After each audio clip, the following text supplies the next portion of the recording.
प्रिय विद्यार्थियों, आज के इस ई व्याख्यान का विषय है राजनीति विज्ञान का क्षेत्र परंपरागत दृष्टिकोण के अनुसार।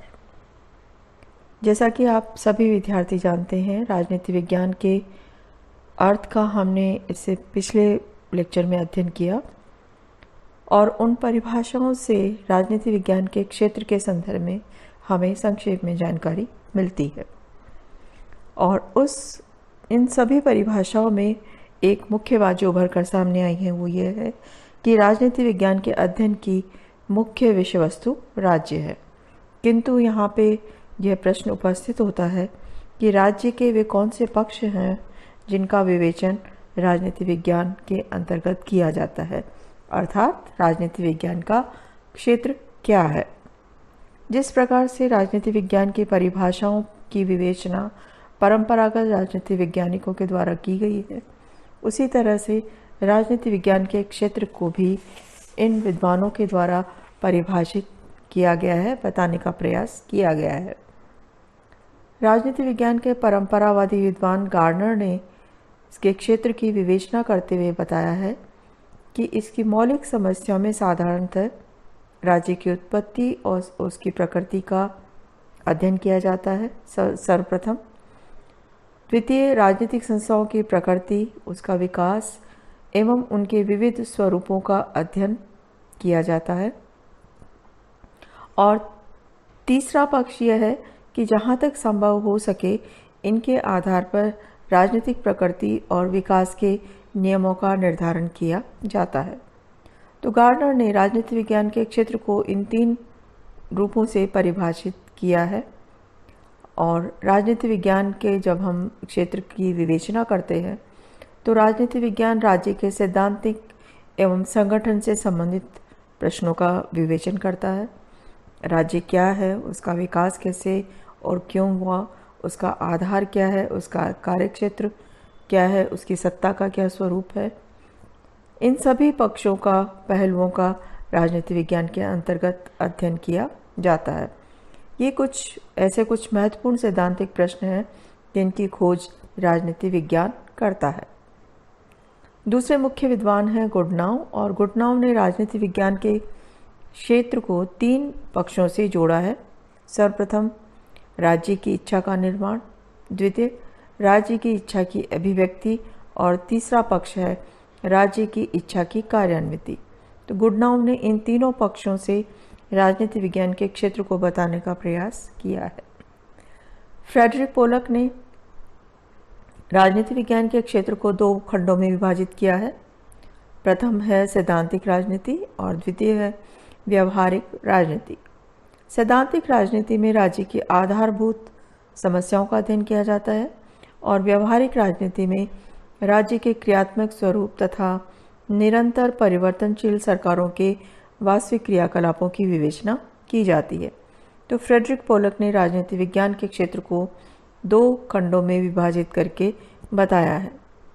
विलोबी के अनुसार राजनीति विज्ञान तीन महत्वपूर्ण विषयों का अध्ययन करता है: राज्य का, शासन का और विधि का।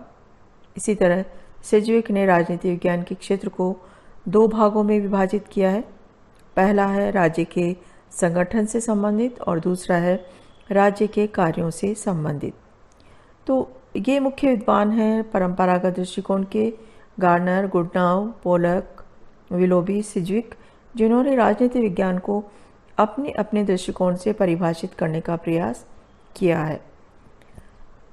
इनके साथ ही इन सभी विद्वानों के द्वारा बताए गए क्षेत्र के साथ ही राजनीति विज्ञान के अध्ययन का क्या क्षेत्र हो, इस प्रश्न का अध्ययन करने के लिए सन 1948 में यूनेस्को के तत्वावधान में राजनीति शास्त्रियों का एक सम्मेलन पेरिस में आयोजित किया गया और उसमें यह निर्णय लिया गया कि राजनीति विज्ञान के क्षेत्र के अंतर्गत कुछ विषयों को समाविष्ट किया जाना चाहिए, जिनमें सबसे पहला विषय है कि राजनीति विज्ञान में राजनीतिक सिद्धांतों का अध्ययन किया जाना चाहिए और राजनीतिक सिद्धांतों के अध्ययन के अंतर्गत राजनीतिक विचारों का इतिहास और राजनीतिक सिद्धांत दोनों ही आते हैं।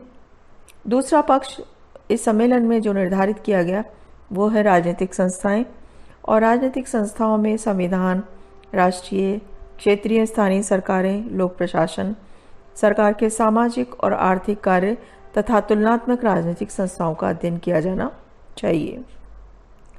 तीसरा जो पक्ष है वो है दल, समूह तथा जनमत, और इस पक्ष के अंतर्गत दल प्रणाली, दबाव और हित समूह, जनमत तथा शासन में जनता की भागीदारी आदि पक्षों का अध्ययन किया जाना चाहिए।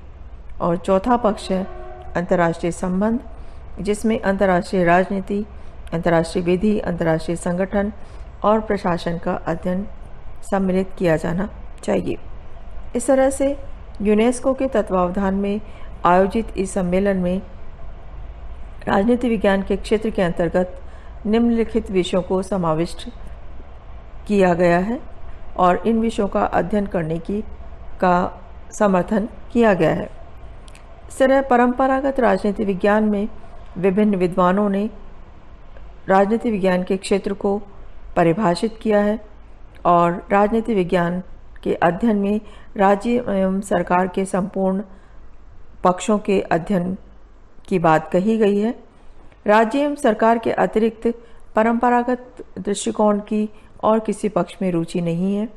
राजनीति विज्ञान का परंपरागत दृष्टिकोण राजनीति विज्ञान को राज्य से ही प्रारंभ करता है और राज्य से ही अंत करता है, अर्थात राजनीति विज्ञान का प्रारंभ और अंत दोनों ही राज्य माना गया है और इसी मान्यता, इसी दृष्टिकोण के अनुसार राजनीति विज्ञान के क्षेत्र को परिभाषित करने का प्रयास राजनीति शास्त्रियों के द्वारा किया गया है। तो आज इस ई व्याख्यान में हमने संक्षेप में परंपरागत दृष्टिकोण के अनुसार राजनीति विज्ञान के क्षेत्र को समझने का प्रयास किया है।